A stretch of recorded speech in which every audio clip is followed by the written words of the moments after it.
रामपुर नाम का एक गांव था जहां 3 लोगों का एक छोटा सा परिवार रहता था। उस घर की मुखिया शांति देवी थी। उनके बेटे का नाम विजय था और विजय की पत्नी का नाम पूजा था। बेटा विजय, अब मेरी काफी उम्र हो चुकी है। मेरा शरीर भी अब पहले की तरह ठीक से काम नहीं करता। तेरे पिताजी भी मुझे छोड़कर इस दुनिया से चले गए। अब तू ही मेरा सब कुछ है बेटे। अब इस बुढ़ापे में मुझे बस तेरे सहारे की जरूरत है। तो खुश रहे और हमेशा अपने परिवार को प्यार से संभाल कर रखे। यही मेरी आखिरी इच्छा है। ठीक है माँ, मैं तो हमेशा आपके साथ हूँ। आपकी बहू भी यहीं है आपकी देखभाल करने के लिए। आप बिल्कुल चिंता मत करिए। वैसे बहू, मेरा थोड़ा चाय पीने का मन हो रहा है। क्या तुम मेरे लिए 1 कप गर्मा गर्म चाय बना कर लाओगी? अरे माँ, अभी थोड़ी देर पहले ही तो हम सब ने चाय पी थी। अब फिर से आपको चाय पीने की क्या जरूरत है? और अगर आप ऐसे ही थोड़ी थोड़ी देर में चाय पीती रहेंगी तो चाय पत्ती भी जल्दी खत्म हो जाएगी। अरे हाँ माँ, आपकी बहू बिल्कुल सही कह रही है। अगर आप ऐसे ही बार बार चाय पीती रहेंगी तो चाय पत्ती जल्दी खत्म हो जाएगी। इसलिए जब हम लोग चाय पिएंगे तभी आप भी पी लीजिए। अभी आप आराम कीजिए, मैं जरा बाहर से होकर आता हूँ। विजय अपनी माँ से ऐसा कहकर बाहर चला जाता है।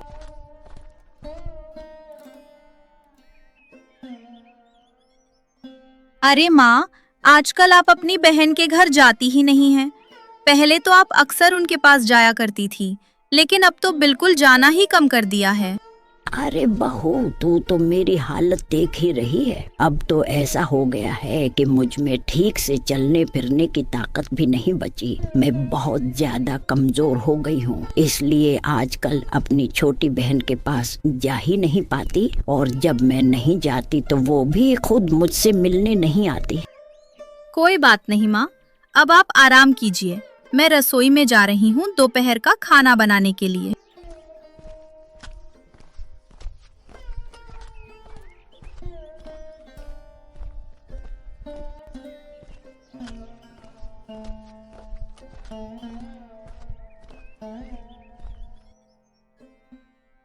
सासू माँ की बहन शारदा मौसी बहुत पैसे और जमीन जायदाद की मालकिन है। शायद इसी वजह से उनका उस बड़े घर से हमारे इस छोटे से घर में आने का मन नहीं करता। नहीं तो अपनी उम्र दराज दीदी का हालचाल जानने तो जरूर आती। पता नहीं इतनी सारी जायदाद का वो आखिर करेंगी क्या? उनका तो कोई अपना भी नहीं है और ना ही उनकी शादी हुई है। अगर देखा जाए तो उन सब की संपत्ति का वारिस मेरा पति ही बन सकता है। मुझे इस बारे में इनसे ठीक से बात करनी होगी।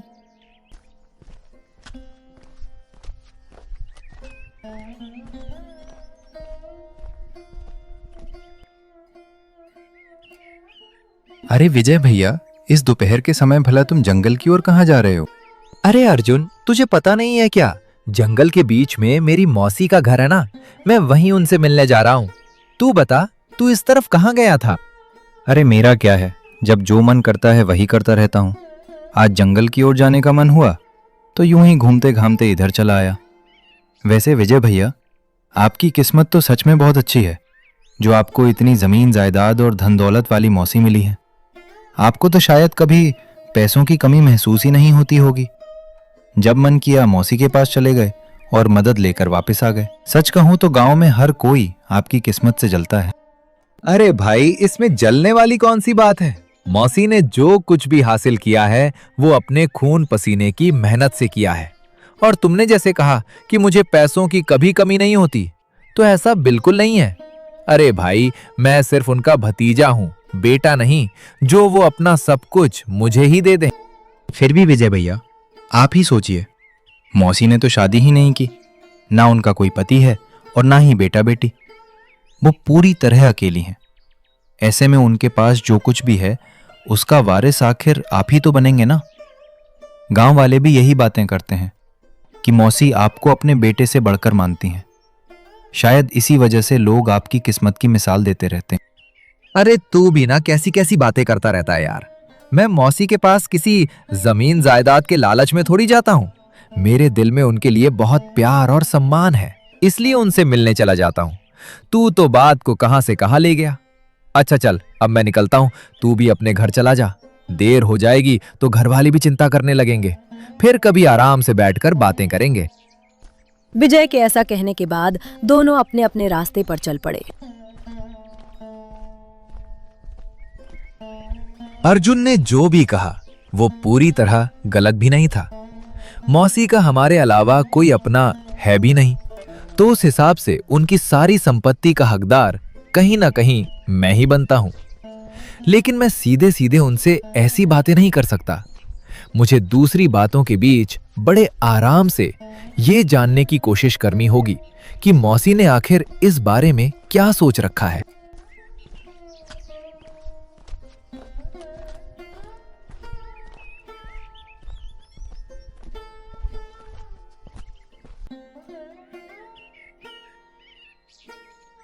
अरे विजय बेटे, तू तो आज बहुत दिनों बाद मेरे पास आया है। इन दिनों मुझे तेरी बहुत याद आ रही थी बेटा। अच्छा हुआ जो तू आ गया। आजा, इधर मेरे पास बैठ जा बेटा।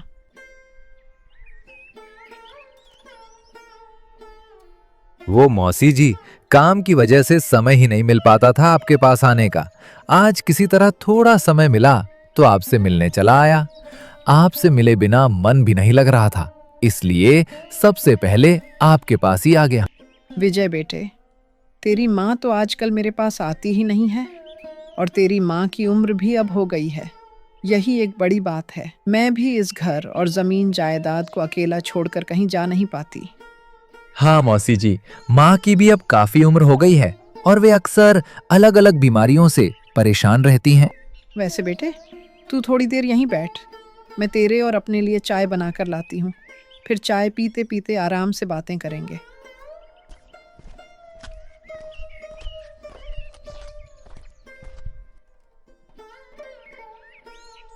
समझ नहीं आ रहा कि मौसी जी से इस बारे में कैसे बात करूं। ये बातें सीधे सीधे पूछना भी अच्छा नहीं लगता।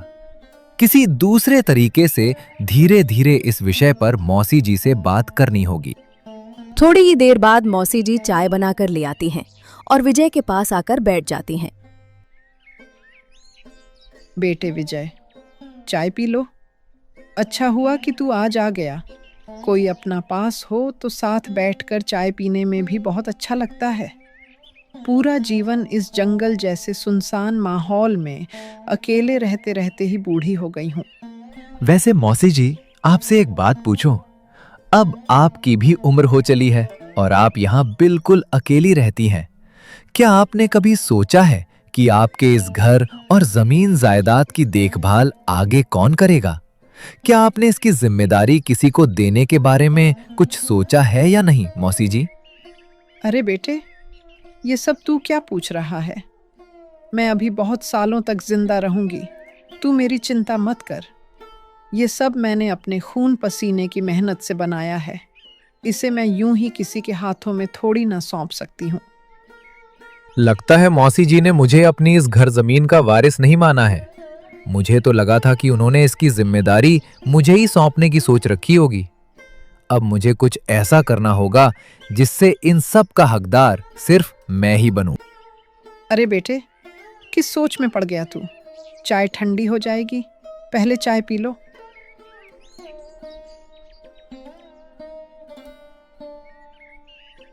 तो मौसी जी, अब मैं चलता हूँ। घर पर भी किसी को बताकर नहीं आया था कि आपके पास आऊंगा। अचानक आपका ख्याल आया तो आपसे मिलने चला आया।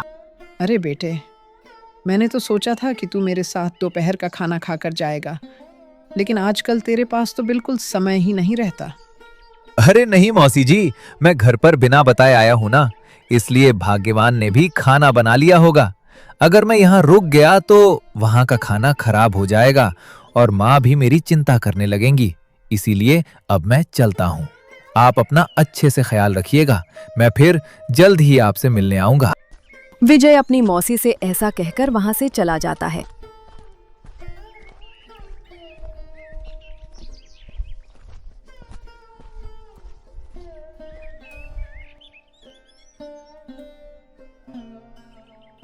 विजय बेटा, कितने दिनों बाद मुझसे मिलने आया था, लेकिन दोपहर का खाना भी बिना खाए ही चला गया। खैर, उसने जो कहा वो भी गलत नहीं है। अब मेरी उम्र भी ढलती जा रही है, तो इस घर, ज़मीन और सारी जिम्मेदारियों को किसी न किसी को तो सौंपना ही पड़ेगा। वैसे भी इन सब का असली हकदार तो विजय ही है। आखिर मैंने जो कुछ भी संभाल कर रखा है वो उसी के लिए तो है। बस अब सही समय देखकर उसे उसकी जिम्मेदारियां सौंप देनी होंगी, ताकि मैं भी निश्चिंत होकर अपने बाकी दिन गुजार सकूं। मौसी ने तो बड़ी आसानी से ये बात कह दी, लेकिन उनकी बातों से ऐसा बिल्कुल नहीं लगा कि उन्होंने मुझे कुछ देने के बारे में सोचा है। मगर मैं भी उनकी सारी जमीन जायदाद हासिल करके ही रहूंगा। इसके लिए मुझे कुछ न कुछ ऐसा करना पड़ेगा जिससे मैं इस पूरी संपत्ति का मालिक बन सकूं।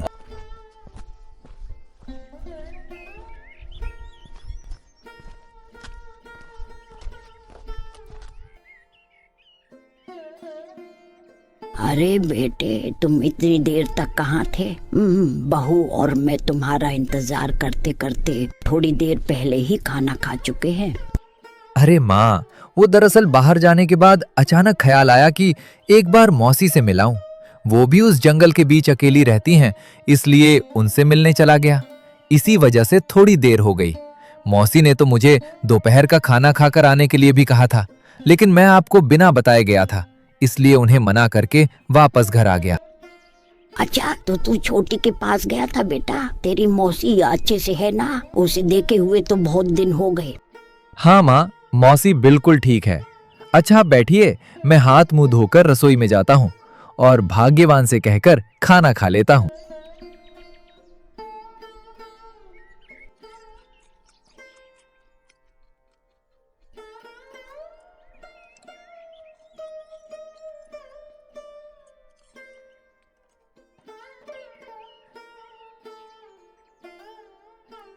अरे जी, आप इतनी देर तक कहाँ थे? माँ और मैंने आपके साथ खाना खाने के लिए बहुत देर तक आपका इंतजार किया, लेकिन आप आए ही नहीं। जब माँ को बहुत भूख लगने लगी, तब हम दोनों ने खाना खा लिया। अरे भाग्यवान, बाहर जाने के बाद अचानक सोचा कि मौसी से मिलाऊं, इसलिए उनके पास चला गया था। इसी वजह से घर आने में देर हो गई। मौसी तो मुझे वहीं दोपहर का खाना खाकर आने के लिए कह रही थी, लेकिन मैं घर पर किसी को बिना बताए गया था, इसलिए उनसे कहकर जल्दी वापस आ गया। अच्छा जी, तो ये बात है। खैर, इन सब बातों को छोड़िए, मुझे आपसे एक जरूरी बात करनी थी। अरे हाँ भाग्यवान, बताओ ना क्या जरूरी बात है। वैसे पहले तुम अपनी बात बता दो, उसके बाद मुझे भी तुमसे कुछ कहना है। ये जो आपकी मौसी हैं, उनके पास बहुत धन दौलत और जमीन जायदाद है ना? और उन्होंने तो शादी भी नहीं की, ना ही उनका कोई बेटा बेटी या अपना है जिसे वो ये सब सौंप सकें। देखा जाए तो उन सबके असली वारिस आप ही हैं। क्या आपने कभी इस बारे में सोचा है? मुझे लगता है कि वो सब आपको ही मिलना चाहिए। आपको एक बार उनसे इन सब बातों के बारे में खुलकर बात करनी चाहिए। अरे भाग्यवान, मैं भी तुमसे इसी बारे में बात करना चाहता था। आज जब मैं मौसी के घर जा रहा था, तब रास्ते में गांव का अर्जुन मिला। उसने भी बिल्कुल वही बात कही जो तुम अभी कह रही हो। देखा जाए तो उसकी बातें गलत भी नहीं है। आखिर वो सारी जमीन जायदाद मुझे ही मिलनी चाहिए। आज बातों बातों में मैंने मौसी से भी पूछा था कि अब उनकी उम्र हो गई है, तो क्या उन्होंने अपनी जमीन जायदाद की जिम्मेदारी किसी को सौंपने के बारे में सोचा है या नहीं। अच्छा, फिर मौसी जी ने आपसे क्या कहा? क्या उन्होंने आपका ही नाम लिया? क्या वो अपनी जमीन जायदाद की जिम्मेदारी आपको सौंपने के बारे में सोच रही हैं? अरे नहीं भाग्यवान, उन्होंने साफ कह दिया कि वो अभी कई सालों तक और जिंदा रहेंगी। उन्होंने कहा कि ये घर, जमीन जायदाद और धन दौलत उन्होंने अपने खून पसीने की मेहनत से कमाई है, इसलिए अभी वो ये सब किसी को देने के बारे में नहीं सोच रही। लेकिन भाग्यवान, अगर चारों तरफ से देखा जाए तो उन सब का असली हकदार मैं ही हूं। इसलिए हमें मिलकर कुछ ऐसा सोचना होगा जिससे मौसी की सारी जमीन जायदाद और धन दौलत मुझे मिल जाए। अगर वो सब मुझे मिल गया तो हमारी जिंदगी आराम से कट जाएगी। हाँ जी, आपने बिल्कुल सही कहा है। अब आपको और मुझे मिलकर कुछ ऐसा करना होगा जिससे आने वाले समय में सब कुछ हमारे हक में हो जाए।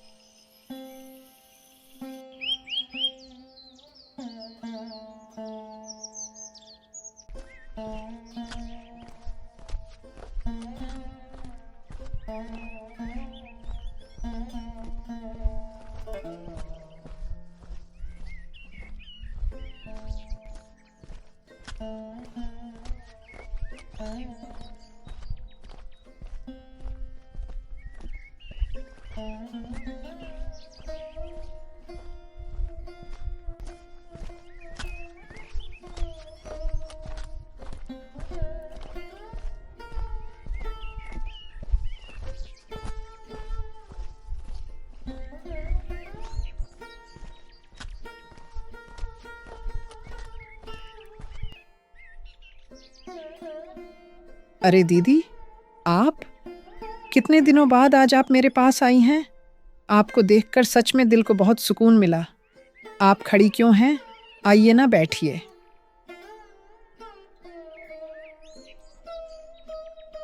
अरे छोटी, तू ठीक तो है ना? तुझे इतने दिनों बाद देख रही हूँ। तुझे देखकर मन को बहुत सुकून मिला। वैसे छोटी, मैं अब हमेशा के लिए तेरे पास चली आई हूँ। अब मुझे विजय के साथ उस घर में नहीं रहना है। अब से मैं तेरे साथ यहीं रहूंगी। अरे दीदी, ऐसा क्यों? क्या विजय ने कुछ किया है? वो तो कल ही मेरे पास आया था। कितने प्यार से मेरे साथ बैठकर चाय पी, ढेर सारी बातें भी की, लेकिन उसने तो मुझसे कुछ भी नहीं कहा। और वैसे भी विजय तो बहुत अच्छा लड़का है। फिर आपने अचानक इतना बड़ा फैसला क्यों ले लिया? अरे छोटी, विजय पहले बहुत अच्छा था, लेकिन उसकी शादी के बाद वो धीरे धीरे बदलने लगा। बहू के आने के बाद तो जैसे उसका व्यवहार ही बदल गया। अब वो दोनों मेरे खाने पीने का भी ठीक से ध्यान नहीं रखते। कभी अगर चाय पीने का मन हो जाए और मैं बहू से कह दूं, तो वो कहती है कि इतनी चाय पियोगी तो चाय पत्ती जल्दी खत्म हो जाएगी। और कल रात तो मुझे ढंग से खाना भी नहीं खिलाया उन्होंने। अरे दीदी, ये तो विजय बहुत गलत कर रहा है। अगर बहू का व्यवहार ऐसा है तो उसे समझाना विजय की जिम्मेदारी है। अपनी बूढ़ी माँ का ख्याल अगर वो नहीं रखेगा तो फिर कौन रखेगा? विजय तो काम के सिलसिले में बाहर चला जाता है। ऐसे में बहू को तुम्हारा अच्छे से ध्यान रखना चाहिए। सच कहूँ तो मुझे विजय और बहू से ऐसी उम्मीद बिल्कुल नहीं थी। आप फिलहाल यहीं मेरे साथ रहिए। मैं खुद जाकर उन दोनों से बात करूँगा और पूछूंगा कि अपनी बूढ़ी माँ के साथ ऐसा व्यवहार आखिर क्यों कर रहे हैं। हाँ छोटी, तू जाकर उन दोनों से बात कर लेना। मैंने तो सोचा था कि मेरे ये घर, जमीन जायदाद और सारी धन दौलत का वारिस मेरा बेटा विजय ही होगा, इसीलिए ये सब उसी को दूंगी। लेकिन अगर वो अपनी माँ के साथ ऐसा ही व्यवहार करता रहा तो मुझे अपना ये फैसला बदलना पड़ेगा। वैसे दीदी, अभी ये सब बातें छोड़िए। आपको शायद भूख भी लगी होगी। चलिए घर के अंदर चलते हैं और आराम से बैठकर साथ में चाय पीते हैं।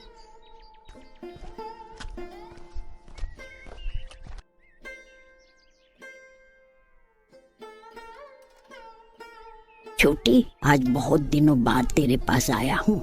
तेरा घर भी इतने समय बाद देख रहा हूँ। सच में तूने खून पसीना एक करके ये सब खड़ा किया है। तू बहुत मेहनती है। तूने शादी भी नहीं की और इस जंगल के बीच अकेले रहकर ही अपना पूरा जीवन संघर्ष करते हुए आगे बढ़ाया है। अरे दीदी, ये सब बातें छोड़िए ना। वैसे भी अब उम्र हो चली है। पता नहीं इस दुनिया में और कितने दिन रहना है। जितने दिन हैं ऐसे ही गुजर जाएंगे। उसके बाद मेरा ये घर, धन दौलत और जो कुछ भी है सब विजय को ही दे दूंगा। मैं बस सही समय का इंतज़ार कर रहा हूँ ताकि उसे ये सब सौंप सकूँ।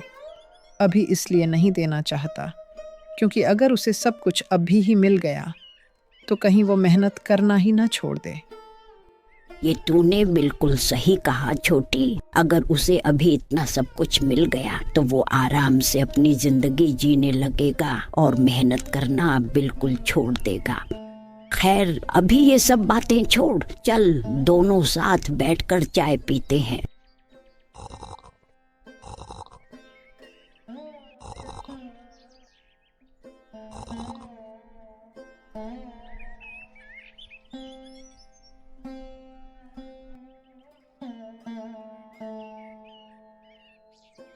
अरे जी, हमने जो सुबह सुबह माँ के साथ इतना बुरा व्यवहार किया और उन्हें अपनी छोटी बहन के घर जाने पर मजबूर कर दिया, क्या इससे हमारा काम बन जाएगा? और क्या आपको लगता है कि हमने जो किया वो सही था? अरे भाग्यवान, मौसी की जमीन जायदाद पाने के लिए इतना तो करना ही पड़ेगा ना। और माँ के साथ हमने इतना भी बुरा व्यवहार नहीं किया। तुम बेवजह चिंता मत करो।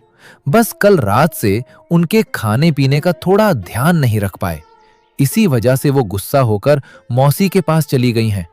अब मौसी जी शायद ये सब देखकर मुझे अपनी जमीन जायदाद का वारिस बना देंगी। फिर हम दोनों आराम से अपनी जिंदगी जी पाएंगे। हाँ जी, आपकी बात भी सही है। कुछ पाने के लिए थोड़ा बहुत करना ही पड़ता है। हमने तो अपना काम कर दिया, अब देखते हैं आगे क्या होता है और हमें हमारा हक मिलता है या नहीं। वैसे भी वो सब आखिर आपका ही होने वाला है और देखना, मौसी जी सब कुछ आपको ही दे देंगी। हाँ भाग्यवान, तुमने बिल्कुल सही कहा। वो सब मेरे ही हक में है और मेरा मन भी ऐसा नहीं कहता कि सब कुछ पाने के बाद मैं मौसी जी को भूल जाऊं या उनसे अलग हो जाऊं। हम सब हमेशा एक परिवार की तरह साथ मिलकर प्यार से रहेंगे, तुम, मैं, माँ और मौसी जी।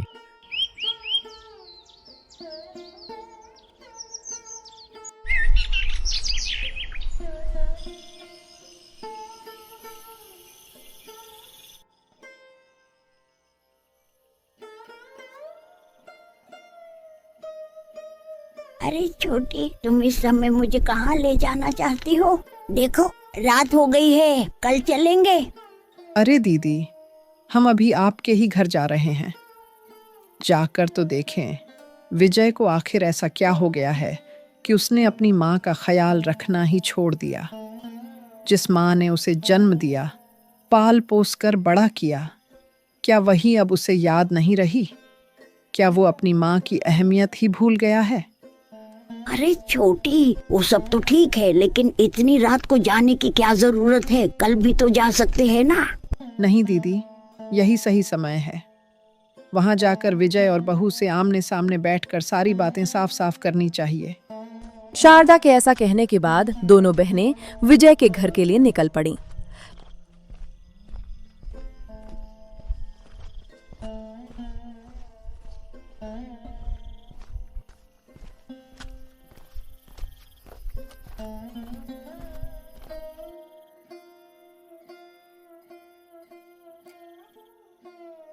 अरे जी, माँ सच में अभी तक लौट कर नहीं आई। हमने जो किया क्या वो सही था? मुझे कुछ अच्छा नहीं लग रहा है जी। मुझे लगा था कि शाम तक तो माँ वापस आ ही जाएंगी, लेकिन अब तो रात भी हो चुकी है। अरे भाग्यवान, तुम बेवजह घबरा रही हो। माँ मौसी के घर पर ही होंगी ना, शायद आज वहीं रुक जाएंगी। आखिर हमने भी तो सुबह उनके साथ बाकी दिनों से थोड़ा अलग व्यवहार किया था। और भाग्यवान, मौसी की जमीन जायदाद के लिए थोड़ा बहुत ये सब देखना तो पड़ेगा ना। इसलिए तुम इतना मत सोचो, जो हो रहा है वो हमारे भले के लिए ही हो रहा है। जब विजय और पूजा ये सारी बातें कर रहे थे, तब बाहर खड़ी दोनों बहनें उनकी बातें सुन रही थी। ये सब जानकर शारदा को बहुत गुस्सा भी आ रहा था। दीदी, विजय की सोच इतनी गंदी हो सकती है, मैंने कभी सोचा भी नहीं था। मैंने तो पहले से ही सोच रखा था कि मेरा सब कुछ मेरे बेटे विजय को ही मिलेगा। भले ही वो आपका बेटा है, लेकिन मैंने हमेशा उसे अपने बेटे की तरह ही माना। लेकिन उसने ज़मीन जायदाद के लालच में आकर अपनी माँ का ख्याल रखना ही छोड़ दिया, ताकि मैं मजबूर होकर अपनी संपत्ति का कुछ हिस्सा आपके नाम कर दूं और फिर वो उसे मिल जाए। चलो छोटी, अंदर जाकर उन दोनों से अच्छे से बात कर लेते हैं। आखिर उन्होंने ऐसा क्यों किया, ये भी तो जानना जरूरी है। ऐसे ही आपस में बातें करते हुए दोनों बहनें घर के अंदर आ जाती हैं और चारपाई पर बैठ जाती हैं। वहीं पास में विजय और पूजा भी आकर खड़े हो जाते हैं। अरे माँ और मौसी जी, आप लोग इतनी रात को जंगल से अकेले क्यों आ रही हैं? मुझे बता दिया होता, मैं खुद ही जाकर आप दोनों को ले आता। और माँ, आपको सुबह की चाय क्या समय पर आपकी बहू ने नहीं दी थी, जो आप नाराज होकर बाहर चले गए थे? वैसे मुझे पता था कि आप मौसी जी के घर ही जाएंगे, इसलिए मुझे ज्यादा चिंता नहीं हुई। वाह विजय, बातें घुमाना तो कोई तुझसे सीखे। अब ये सब कहने का कोई फायदा नहीं है। मैंने और दीदी ने बाहर से तुम दोनों की सारी बातें सुन ली हैं। अब अच्छा बनने का नाटक करने से भी कोई फायदा नहीं होगा। मैंने तुमसे कभी ऐसी उम्मीद नहीं की थी। तू इतना लालची बन जाएगा, ये मैंने सपने में भी नहीं सोचा था। आखिर तुझे किस चीज की कमी है जो तू इतना लालची बन गया? तो फिर मैं क्या करूं मौसी? आपके बाद आपकी सारी जमीन जायदाद का क्या होगा? उन सब का हकदार तो मैं ही हूं ना। लेकिन आप हैं कि मुझे कुछ देना ही नहीं चाहती। कल भी बातों बातों में मैंने आपसे पूछा था कि आगे इन सब का क्या करना है, लेकिन आपने साफ कह दिया कि आप ये सब किसी को देना नहीं चाहती।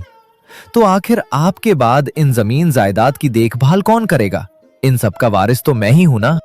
अरे विजय, देख, वो सब मैंने तेरे लिए ही खून पसीना एक करके मेहनत से बनाया है और वो सब तुझे ही मिलेगा, लेकिन सही समय आने पर। मैंने अभी तक तुझे इन सारी जमीन जायदाद की जिम्मेदारी इसलिए नहीं सौंपी क्योंकि अगर तुझे अभी से इतना सब कुछ मिल जाएगा तो तू मेहनत करना छोड़कर आराम की जिंदगी जीने लगेगा, जो मैं बिल्कुल नहीं चाहती। जिंदगी में हमेशा मेहनत करके आगे बढ़ना चाहिए, तभी इंसान जीवन का असली मतलब समझ पाता है। और बेटे, वो सब आखिरकार तेरा ही है, लेकिन लालच करना अच्छी बात नहीं होती। अपनी मौसी की ये सारी बातें सुनकर विजय को एहसास होता है कि उसने जो कुछ किया वो गलत था और उसकी सोच भी गलत थी। साथ ही पूजा को भी ये सब सुनकर बहुत बुरा लगता है क्योंकि वो भी इस सब में विजय के साथ शामिल थी। मौसी जी, मुझे माफ कर दीजिए। मैंने जो किया और जो सोचा वो सब गलत था। अब जाकर मुझे एहसास हो रहा है कि लालच बहुत बुरी चीज होती है। इंसान को हमेशा मेहनत करके ही आगे बढ़ना चाहिए। और सच कहूं तो मेरा इरादा गलत नहीं था। मैंने सोचा था कि जब आप वो सब मुझे सौंप देंगी तब हम चारों एक साथ एक ही घर में रहेंगे, जिससे पूरा परिवार खुश रहेगा।